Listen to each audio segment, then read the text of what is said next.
खबर आपको दें। अमेरिकी सदर डोनाल्ड ट्रंप का जापान में दूसरी बार पाक भारत जंग का तस्करा। तकरीब से खिताब करते हुए कहा कि भारत और पाकिस्तान आपस में उलझे थे और उन्होंने ये भी कहा कि भारत के 7 नए और खूबसूरत तैयारे तबाह हुए।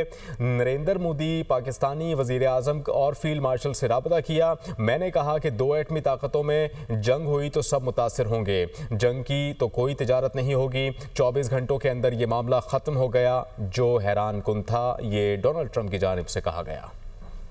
खबर आपको दें। अमेरिकी सदर डोनाल्ड ट्रंप का जापान में दूसरी बार पाक भारत जंग का तस्करा। तकरीब से खिताब करते हुए कहा कि भारत और पाकिस्तान आपस में उलझे थे और उन्होंने ये भी कहा कि भारत के 7 नए और खूबसूरत तैयारे तबाह हुए। नरेंद्र मोदी पाकिस्तानी वजीर आजम और फील्ड मार्शल से रब्ता किया। मैंने कहा कि 2 एटमी ताकतों में जंग हुई तो सब मुतासर होंगे। जंग की तो कोई तिजारत नहीं होगी। 24 घंटों के अंदर ये मामला ख़त्म हो गया, जो हैरान कुन था। ये डोनाल्ड ट्रंप की जानिब से कहा गया।